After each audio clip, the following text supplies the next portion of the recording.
What's up, guys? Pincade here. I'm gonna do another video for you guys. This one's gonna be short and kind of simple. Um, this one's gonna be about um, configuring ROMs for your tables. Maybe some of the things you should do. Um, and for this, I'm actually going to turn on the. Um, okay, that's interesting. Um, I'm gonna turn on the virtual DMD because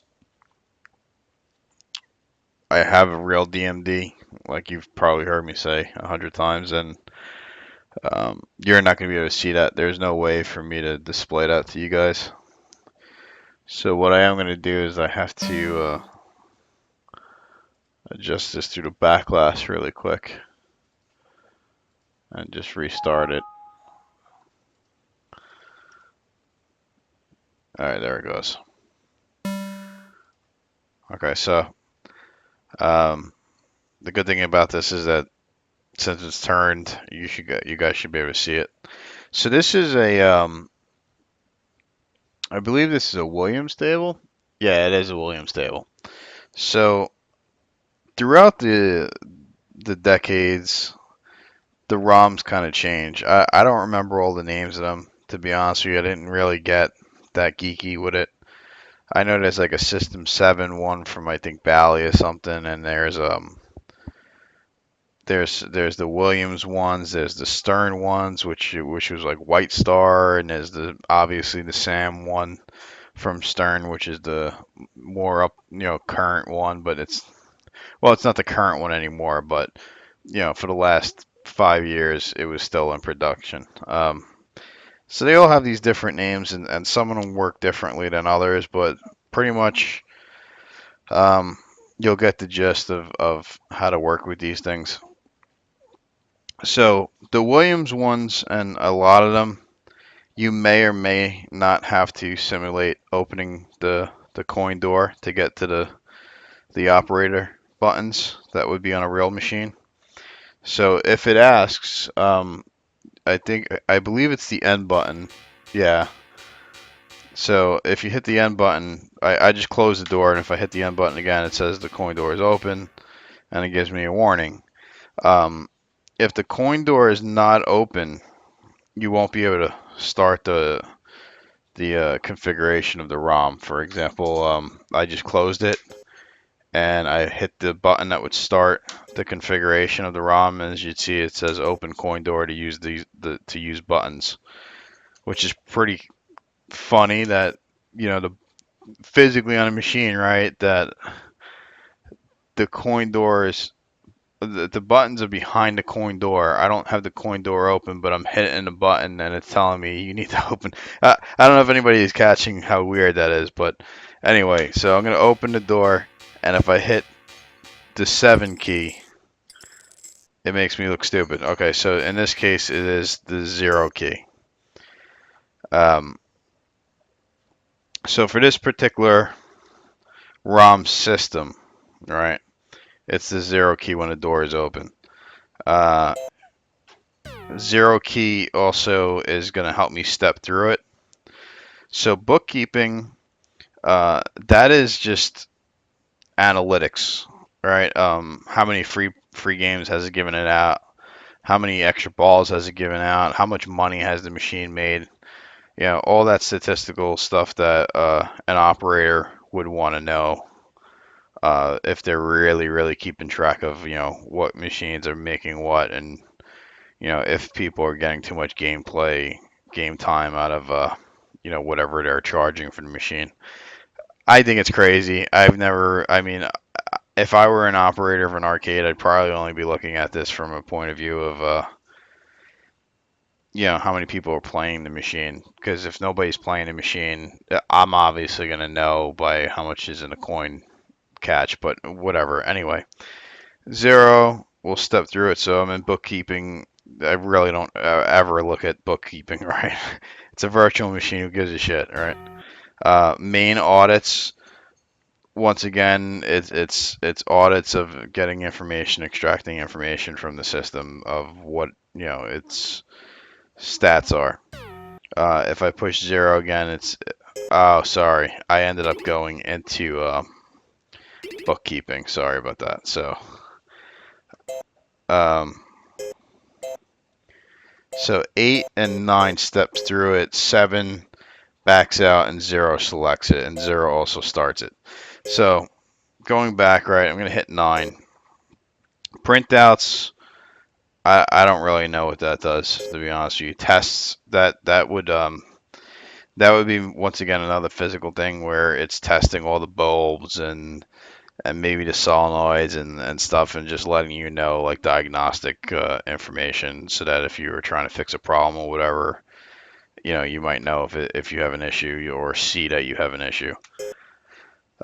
Utilities, this is another thing that I really don't mess with. Clear audits, clear coins, reset high score to date, set the time, set the custom message, whatever. Factory adjustment, maybe that would be useful if I set something um, accidentally, and I've done that before. So I'm just going to push 7 and back out of that. So adjustments on this ROM system is pretty much where everything's going to be. So we're going to hit 0. And then now we have standard adjustment, we have feature adjustment, pricing adjustment, high score to date adjustment, printer adjustment. I don't know what they keep talking about with this printer, but so let's just go with the standard adjustment. So difference between standard adjustment and feature adjustment. Standard adjustment is stuff like how many balls is it per game? How many tilt warnings do you get? Uh, does it match? When it does match, what's the percentage of match at the end of a game? And if it does match, what does it do? How much of a high score do you need to get a free game? And does it step up the high score if you do hit a high score? Et cetera, et cetera, right? So let's just go through it. Like I said, balls per game. And I'm just hitting 9 to go to the next one. 9 and 8 goes back and forth. Tilt warnings. And if you notice, it says factory setting at the bottom. That means that whatever this is set at right now is what it normally does. So I always leave my stuff pretty basic. I always do 3 balls on most games. I always do 3 tilt warnings. I don't ever I always leave my maximum extra ball count at whatever factory is. Maximum extra ball per buy-in purchase or something like that. I think that's what that means. I don't even use that, so it's off. I don't ever do buy-in balls on a virtual machine. If you didn't get your score or whatever, or you were trying to do something, just play it again. Replay system, I put it at auto percent. I left it at that. Replay percent, 10%. So this is talking about, what score you need to get a replay, and does it step it up? I think it's by 10%. It probably steps it up. I think the boost right there is how much it steps it up.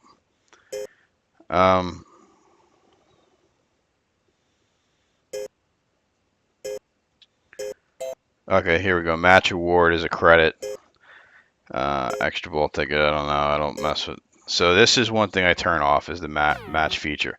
So if I hit 0, I'll just step through it. You could set a percentage.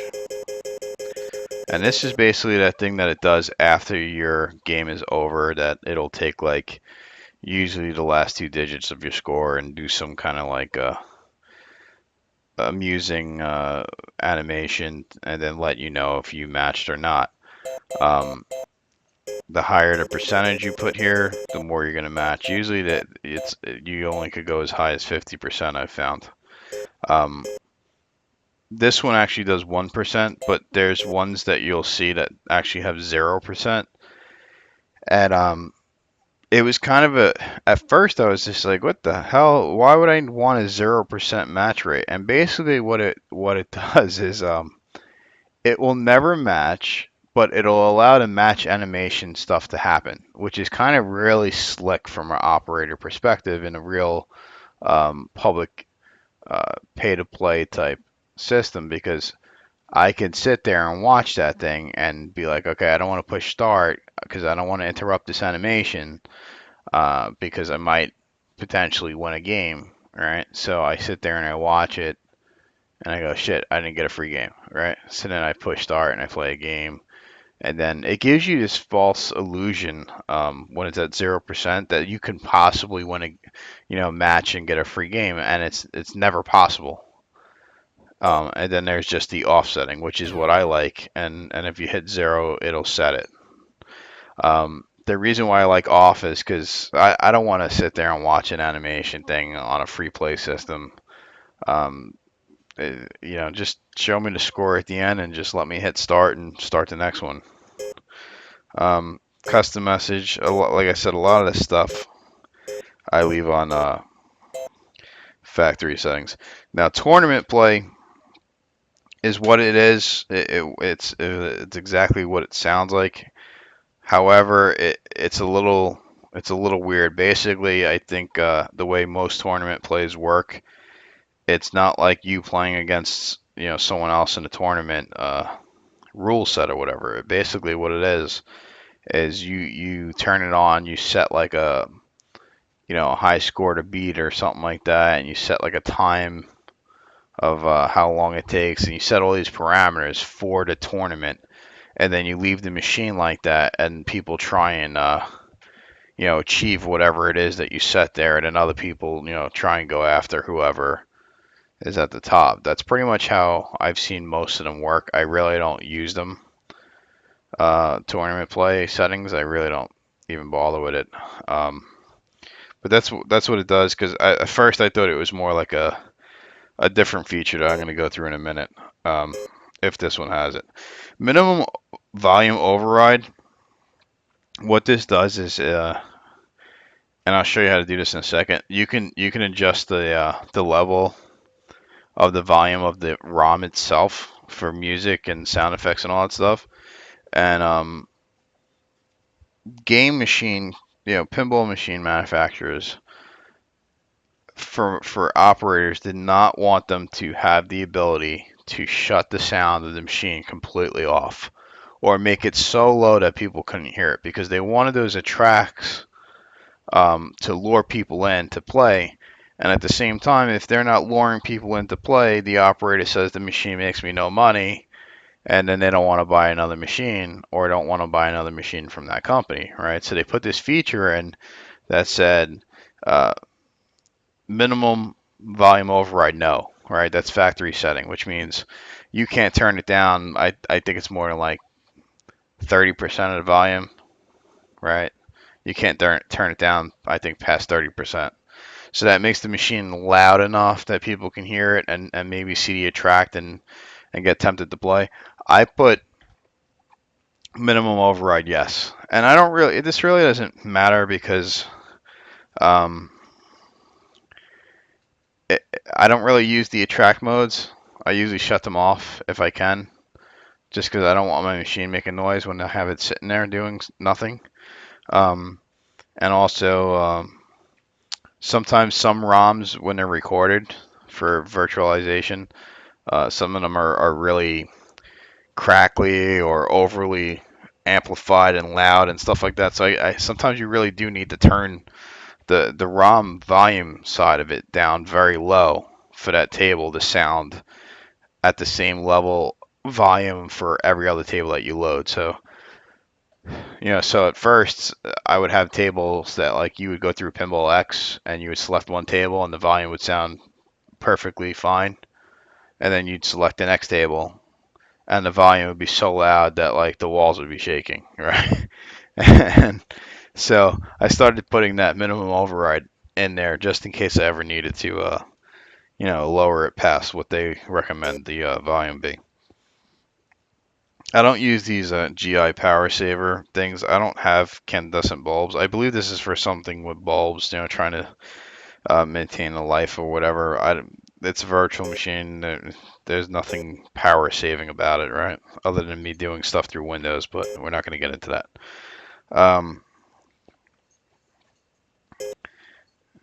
Trying to find. Okay, so I guess it's not in here. I was looking for a competition mode. I guess this doesn't have it, maybe. I'm just gonna take one other check. No, doesn't have it. All right, so I'm gonna just back out. I'm gonna hit 7. All right, and now we're gonna go into feature adjustment.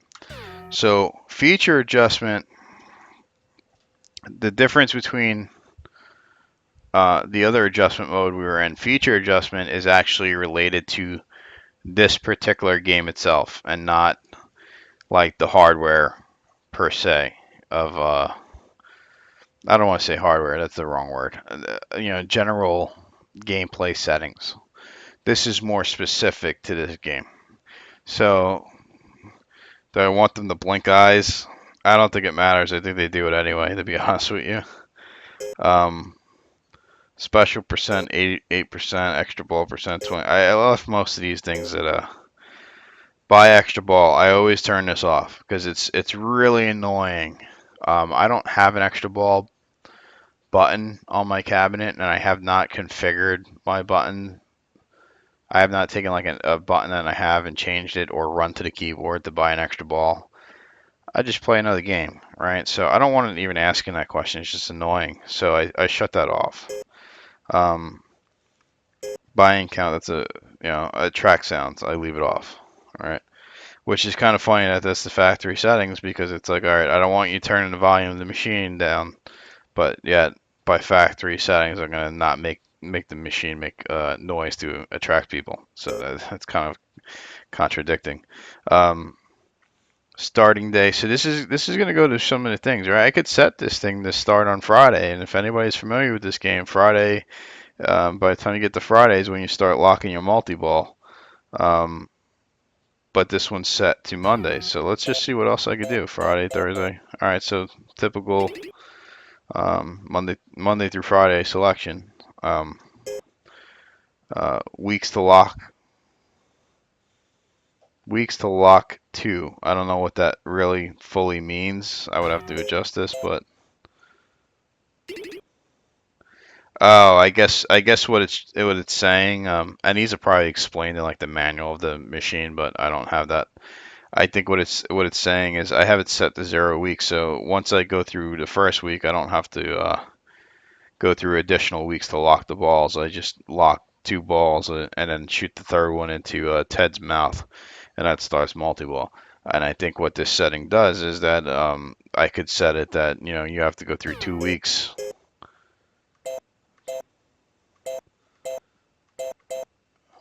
That's interesting. The only settings is 1 week or so that makes the game a little bit more difficult. All right. And I'm not going to go through every one of these because these are particular to the game. I'm just looking for interesting stuff that you might see in most of them. But I just wanted you to see that you can. All right, so ball saver timer. That's an important one, right? That's when you launch a ball. Maybe you hit 1 or 2 targets or something, and it goes right down the middle in less than 5 seconds or 10 seconds, 15 seconds, whatever you set it to. So this allows a ball saver. You could turn it off, and if that ball doesn't touch one target or anything, and it goes straight down the middle, well, next ball. If you want to make it really difficult. Outlane serving. I really have no idea what that is. I've never seen that setting before. You could disable their heads. That usually. I think that's usually like a workaround if maybe like the head isn't working or something like that, or maybe sometimes I've seen them do stuff like that in competition to make the gameplay faster. I don't really know. I have not tested that. Shaker motor. This table in real life does have a shaker motor that starts, I think, when it starts for certain modes and stuff, but it mainly is a big deal during the start of multi-ball or whatever.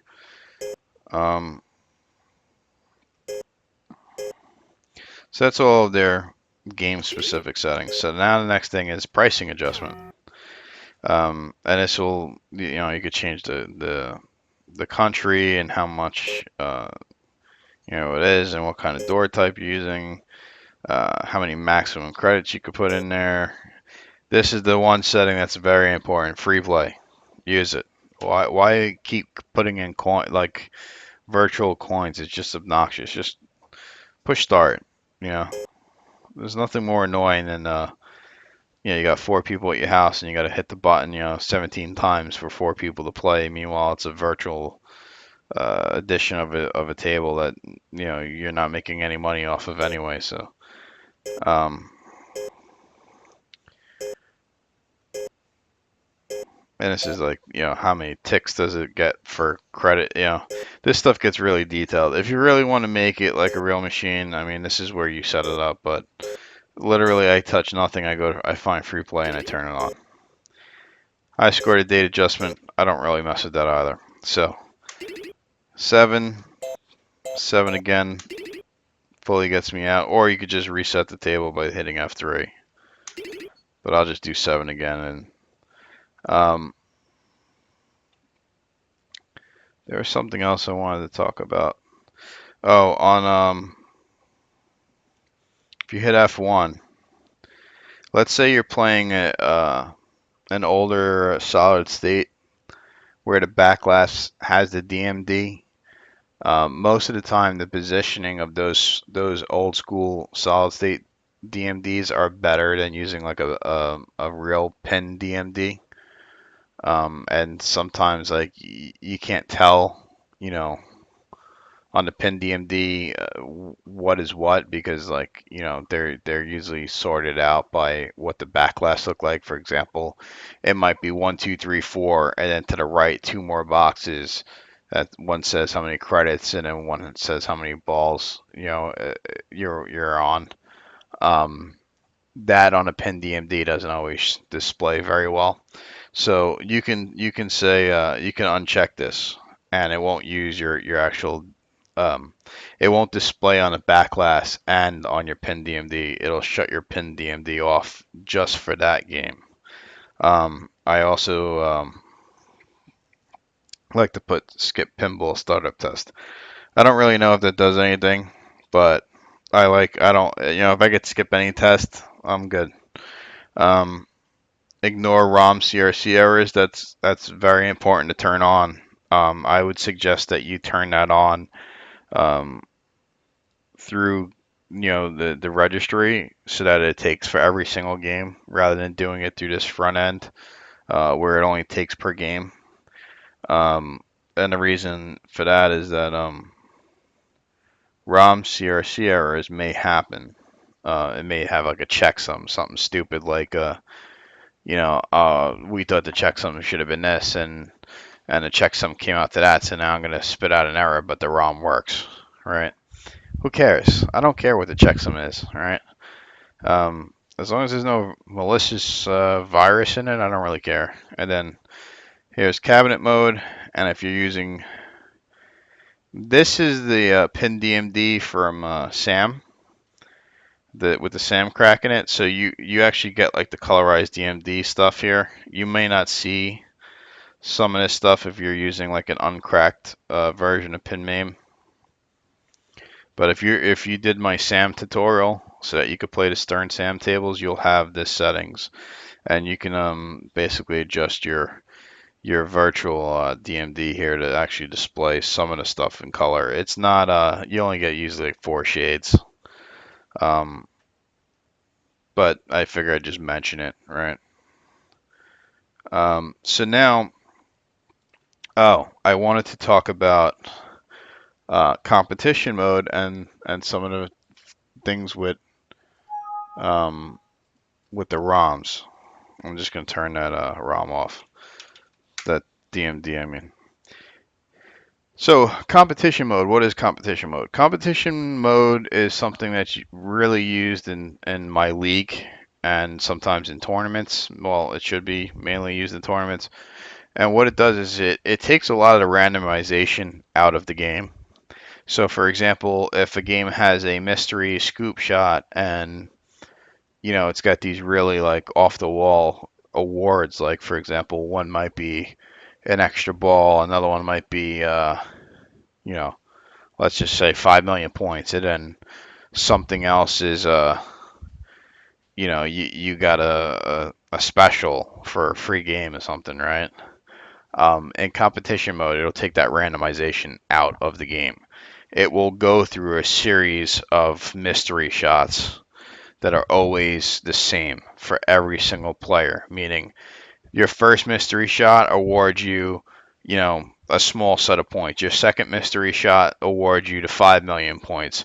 Your third mystery shot will award you an extra ball, and most likely they'll have the extra balls turned off, so instead you'll get more points. Your fourth shot may give you a special, which they'll turn the special off and you'll get more points, etc., etc., right?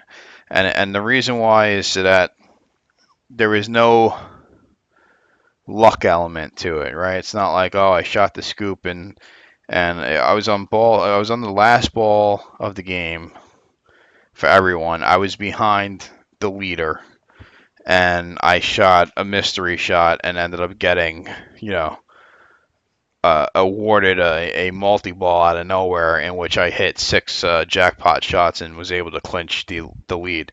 That's very annoying.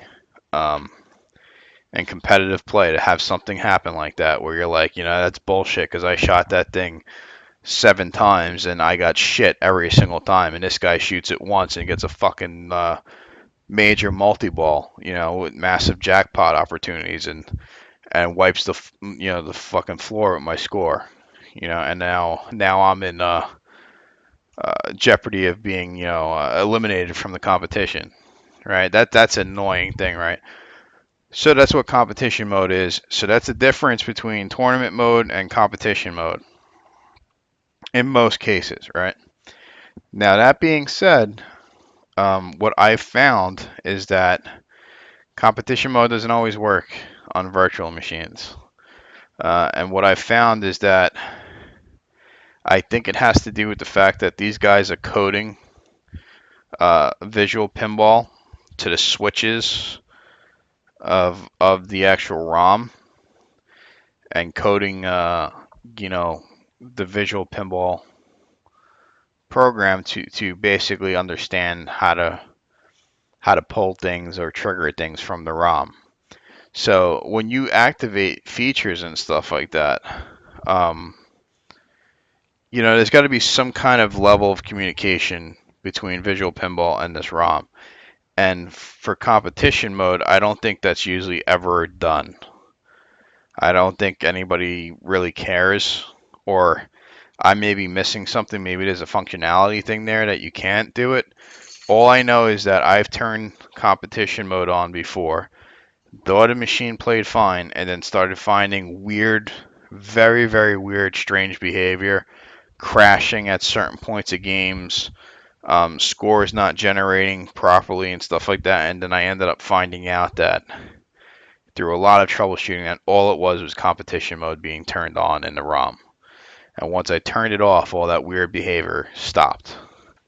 So, be careful with what you turn on and off sometimes with features, because they're not, coded for that feature, or it doesn't know how to code for that feature. So therefore, you might start getting some weird sporadic behavior. So I covered quite a bit of, what a ROM is, what does it do, how do you access the most common ones, dealing with the door issue, what a lot of the features do, what the different features do. What I want to do now is just spend some quick time, now that I've got you kind of acclimated to that stuff. I want to find a couple of the ones that are more annoying to work with. And it's usually the older you go, the more annoying the ROM gets to work with.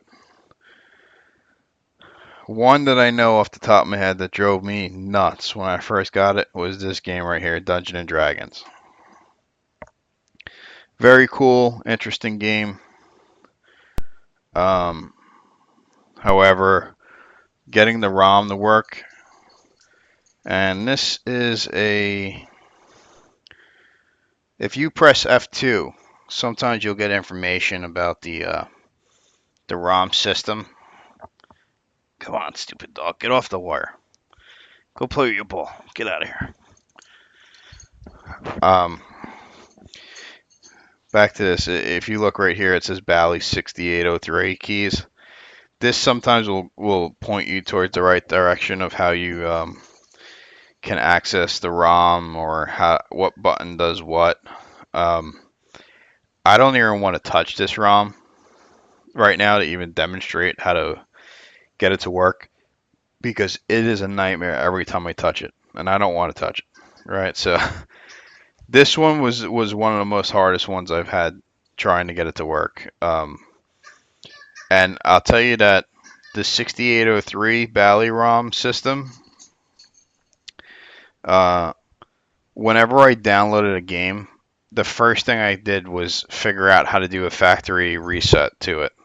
Because for some reason, uh, no matter how many times I push the coin, button or tried to put it on free play or something or whatever, nothing would take. And it just drove me insane. And then one day I just said, I'm gonna just try and do a factory reset. And once I did a factory reset, all of a sudden all the coin buttons started working. I was able to start the game. The sound was working and everything else. And then I went from there, finding out how to put it on free play and stuff. And like I said, I'm not gonna go through the 6803 because I'm gonna be honest with you, I'm gonna break my ROM and I'm gonna spend a lot of time trying to get it back to where it's at. Just download this Dungeon and Dragon table, get the ROM for it, play around with it. You'll see what I'm talking about. Really quick, I need to fix something on here because I just noticed I never did that for this one.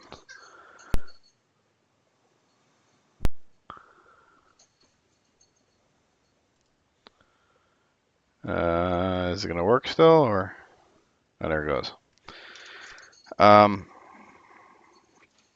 So let's look at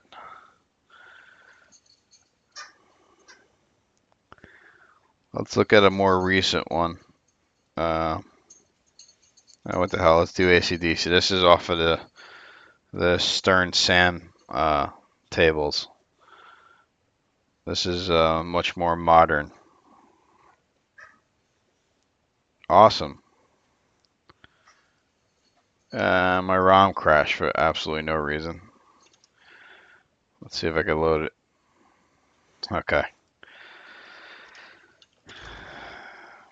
I don't know why some of my SAM tables do that stuff. There's nothing wrong with the ROM, and then it'll load it the next time. So let's just try opening Avatar. It's the same ROM system.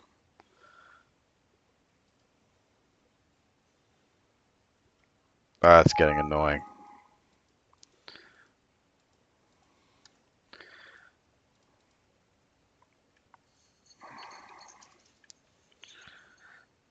Bear with me. Gotta get this to crash so I can get out of it.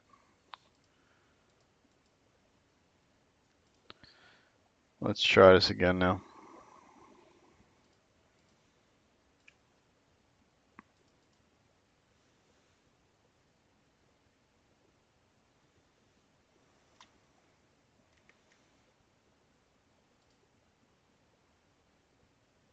Yeah. See? It's not me, guys. I'm not crazy. You just saw that. I loaded the same exact version of Visual Pinball and restarted it, and the ROM worked perfectly fine. It's probably related to the fact that, like I said, it's a hack, it's a crack, and sometimes the stuff flakes out. Anyway, let me. Doesn't look like I have a backlash on here, so I gotta go in here and turn on that hidden thing. We'll turn off that hidden thing for you guys. There it is.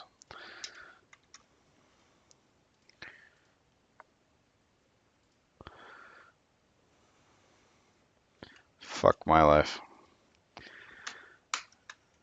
This is an annoyance of the current versions of Visual Pinball. Visual Pinball 10 doesn't tend to crash like that all the time. Every time you make a change. So third time's the charm. All right. And now I still don't have my DMD because I forgot that I never saved the script, so therefore it's not there, which it'll probably crash on me again just for changing a 1 to a 0. Fucking hell. Let's just use a different table because that's really pissing me off.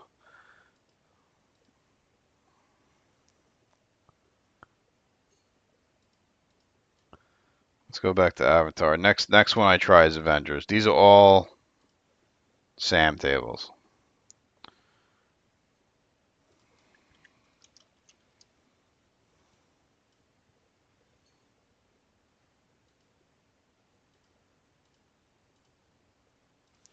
I think I have an animated backlash for this. Yeah, I do. Alright. So this one shouldn't be a problem.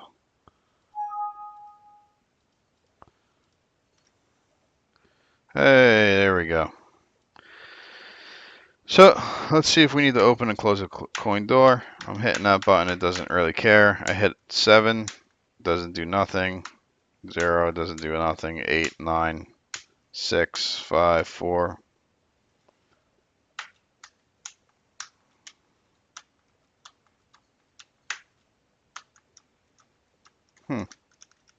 So I'm gonna hit F2. Wow, there's like nothing.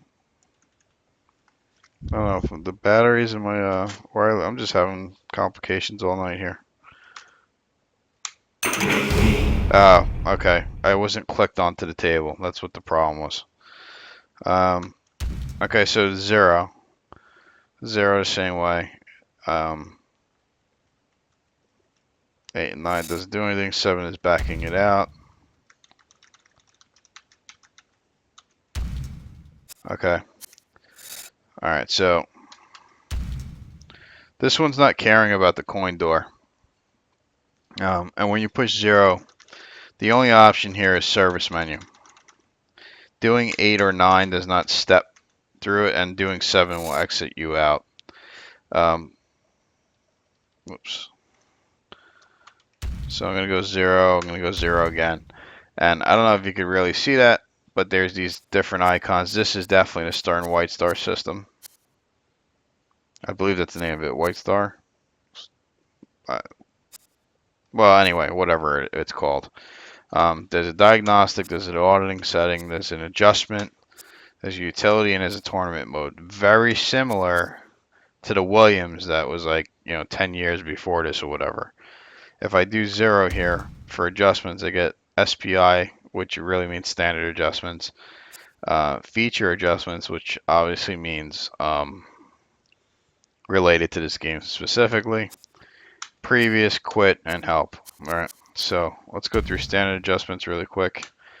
It works 8 and 9 is stepping through. 0 is going to get me into an adjust mode. And like I said, the ROM is very similar. I'm just looking for a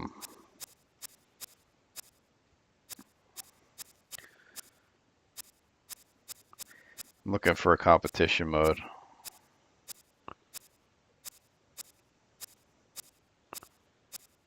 There's a ball saver timer that you can set.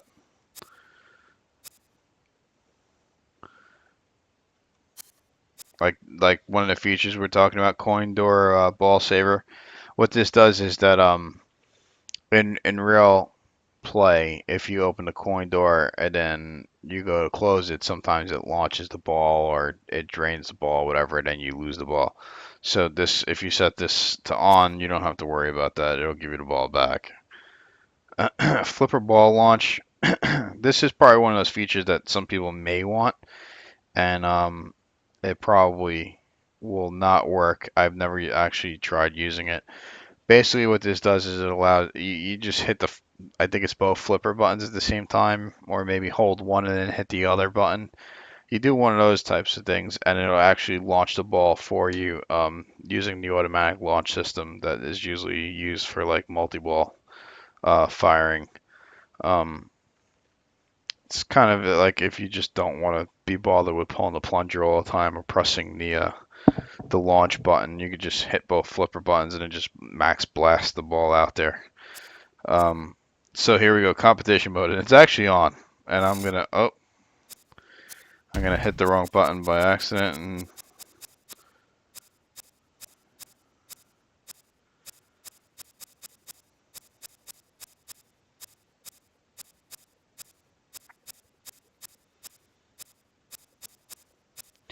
actually I'm gonna leave it on, and then later on I'm gonna come back and turn it off. But if you want to see me turn it off, you hit 0, it starts flashing. I hit 8 to step on it and move it to the left, which is no, and I hit 0 again, and that setting was installed. And turn it back on, I just do the same thing. Consolation ball, that's if you have a really terrible game, usually by ball 3, it'll give you like a chance to get an extra ball or whatever.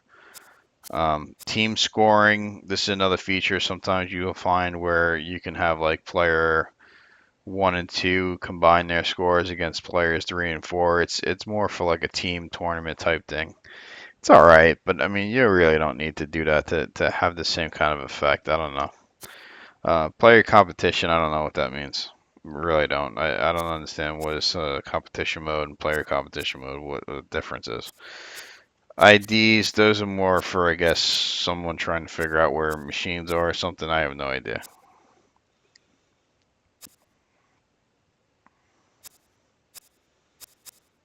So anyway, as you can see, that's kind of like the same thing. I'm just going to show you how you would activate competition mode because, I mean, you can test the machine and see if it supports it or not. I don't really know what makes that decision, but usually if you hold like the right flipper for 5 seconds, you'll see it say enter in competition mode maybe. Okay, that didn't do it. Try the left flipper. Okay, so I held the left flipper for like 3 seconds and it says competition mode ready, right? If you just walked over to this table and just hit start, it just goes into a regular gameplay mode. If I hold the left button, it'll say competition mode, right? And it'll do a countdown like that. And if you hit, the play button at that moment in time, it'll activate the machine into that competition mode. Um, Very cool feature to have in a real table. Like I said, I don't know how well it'll work with every single table that someone designed. I really don't know what these guys have to go through to get all this ROM stuff working. However, Pirates of the Caribbean Sam table, competition mode breaks that table real bad.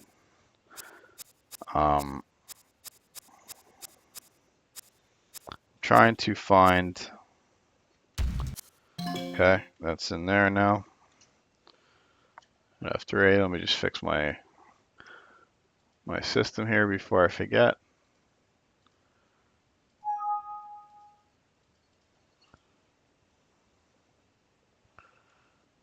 Oh, if you hit F2, there we go. See how it says Stern Sam keys? So like I said, if you hit F2 on these tables, sometimes you'll get some extra information, right? And this is saying that 7 is back, 8 is minus, 9 is plus, 0 is select. That is representation of the actual physical buttons that were behind the coin door. Oh, another thing that I wanted to mention is if you press F6, sometimes you'll have dip switches. Most of the time they'll label what they do. This is really beneficial for configuring older style like solid state ROMs. Some of them don't have like a step menu like that, and they'll use dip switches, and you'll see a bigger listing than this. Oh, I see. Now I'm getting more. I went to close that one, and another one popped up asking me all this other stuff, right? So dip switches could also be generic for generically made for the table, or it could be the actual representation of the actual dip switches of the physical machine. There's another one that I wanted to show you. I forgot the number. I think it's F. That was F10 or F12. I'm not seeing it here, so I'm just going to press it. No, that wasn't it. F9, F8, F7, FU. I guess this, I thought every one of these things had this, but I guess I'm wrong. Let me find an older table. What I'm looking for is the older tables, since they don't have those uh, ROM volumes, which I also forgot to show you how to do that. Um, Here, Black Knight. Where's the original Black Knight? There we go. Black Knight is going to be a perfect example of this probably because it's a really old table. If I hit F2, see this is a Williams System 7. It actually does look like it has like some kind of ROM configuration to it. If I hit F6, see this doesn't tell me what these dip switches mean. So you would probably have to try and find the manual, and hopefully this guy coded that stuff right. But if I hit, there we go. So on this one, F12 loads this screen, right, which is the volume. Since this ROM doesn't have that volume adjustment, you can change this number here to the negatives, and that'll actually lower the volume. 0 is basically, I think, the max, and as you go negative down, it'll lower and lower and lower the table. Very important for like these older machines that you'll have to constantly be going and adjusting your overall volume, right? And then you'll go into another table, like I said before, and the volume will be too low. And then you just be like, wow, this is fucking annoying. I got to keep, adjusting my volume every time I change the table. This is how you get the older guys to start sounding at the same level as all your current ones. I'm just gonna try. I'm not gonna go through every single ROM system. I have so many tables, and I can't remember, every little detail. I'm trying to poke through some of the very older ones to see if I can find some other tables. So here's a System 6, just probably a little bit of a previous version of System 7. But let's see what the dip switch is. Dip switches are like the same. All right, let's try. I know. Let's try a Premier one, which is Diamond Lady. This is a Premier slash Gottlieb, I believe. Yeah, I think this is a combination of Premier and Gottlieb. So if I push F2, it's a System 80s key. And if you notice here, I don't really see any way of configuring this ROM. I don't even know if I've even configured this ROM. And if I hit F6, there it is. This is how you configure this ROM. And what was I going to say? This stuff works, right? By hitting these radio buttons, it'll set exactly whatever you want it to set. So these are kind of like really easy, but very limited at the same time. And these have to be hard coded. And this one is most likely going to use the F12 feature to have its volume adjusted. So I showed you quite a bit of different ROMs. I covered a lot of them. I wouldn't say I covered every single one of them, but I covered enough, I think, that you're pretty much got your feet wet and know what you're looking for. And like I said, you're gonna find a lot of different configuration parameters and different ROM systems and stuff. Try them out, see if they work. Maybe look up the manual online, and just see if you can get stuff to work. I do a very generic setup. I'm more into just getting it to play free play with 3 balls with tilt with a very small ball saver, and pretty much go from there. And then I'll just adjust feature settings. Like my Lord of the Rings is set to very hard for a lot of its options. One other thing I wanted to mention really quick, because I just realized that I forgot this, and I I have to apologize to you guys because I kind of always forget to do something in some video. And that's just because I do them off the cuff, and that's just my style. Um, Hopefully you look at it as, wow, this guy's doing this off the cuff and he still knows all this shit. But um, let's look at this one table really quick, which I'm trying to remember the name of it.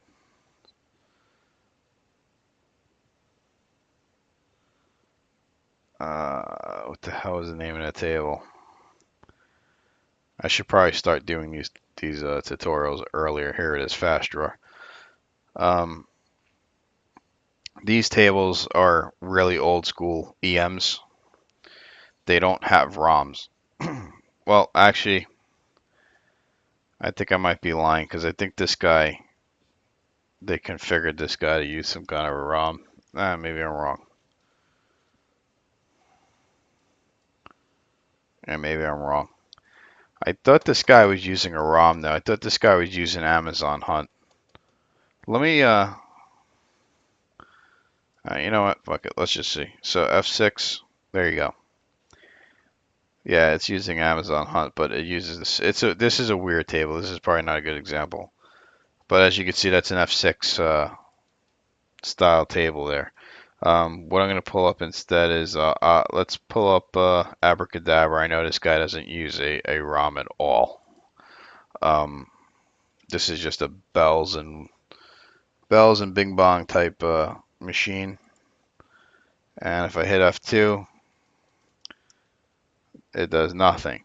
If I hit F6, I get nothing.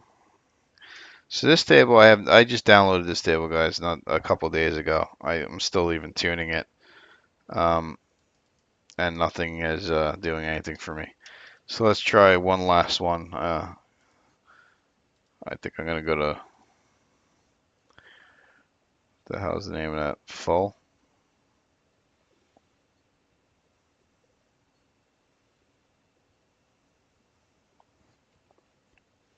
No, here we go. Jumping jack might be a good example.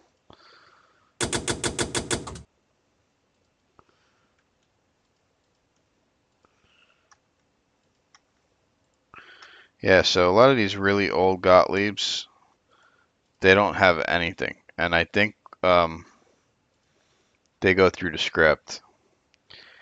A lot of these Gottliebs, now that I'm thinking about it, if you go through a script and you see a a single quote, or they call it some in programming language tick, um, in visual pinball scripting here, that means a comment, which means it ignores whatever is followed by that tick. So the authors will usually put a commentary here, letting you know what it does. Um, these are kind of generic about the back glasses. I'm trying to find stuff about maximize this. Trying to find some stuff here that will show you, maybe how to do how many balls or whatever.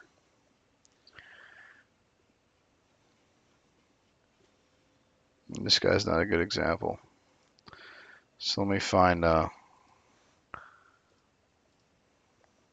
abracadabra one. Maybe this one will be a better example here. See, here we go. How many nudges to tilt? You just change this number. You want to make it 5, make it 5. You want to make it 2, make it 2. I'm not going to get into that. I'm not going to get into that. Let's find something else.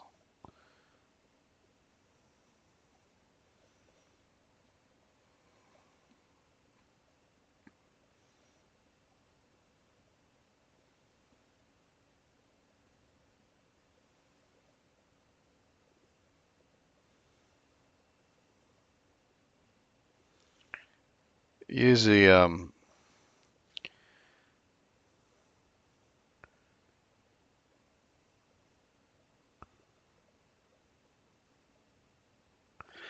usually they have a lot more settings, and they're usually at the top to make it easier for non-geeky people to just make a couple of tweaks really quick. And you may even find those commentary tweaks in even current games, just because I guess they found it easier to put it in the code right there for you to change it. But I just wanted to mention, how do you do these old school Gottlieb stuff? Because I'm sure somebody was probably going to be like, well, this guy went through everything except for EMs. So EMs is like hardcore, go into the script, read lines of code, try and figure it out, or look for the commentary. Hopefully they explain how to do it. Or sometimes, to be honest with you, I just leave it the way it is. Um, just because EMs in nature are very simplistic, uh, for gameplay at least. Um, Internally, it's a totally different thing, right? I'm not talking about all these gears and solenoids that are doing all this stuff, because I think EMs are probably harder to fix than modern games, for at least from what I've heard. But what I'm saying is the gameplay and the options. It was very limited. Most of the time it was, you put in 5 balls and those balls launched and it scored, and that's that. um, but who knows? I could be wrong.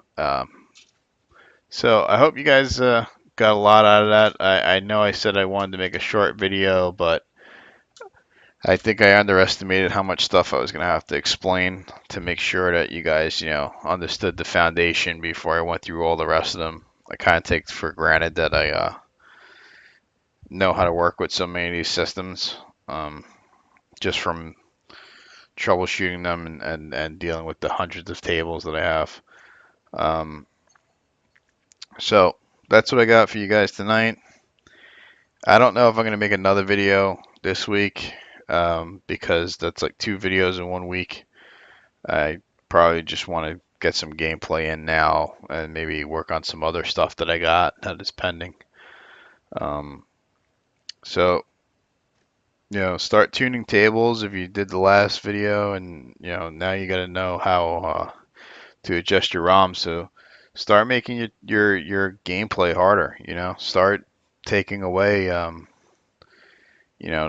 the game gives you an extra ball just because you shot one ramp or something like that. Make it more difficult. Don't let one of the biggest things, that a pet peeve of mine when I talk about digital pinball to people, is they talk about how, to real player, to physical world players, is I always got to hear how easy it is, and how a real machine is so much more difficult. And I sit there and I go, I don't know, I beg to differ. It depends on who's running the digital machine, because mine, dude, you play my Lord of the Rings. It's set harder than most Lord of the Rings I've played on location.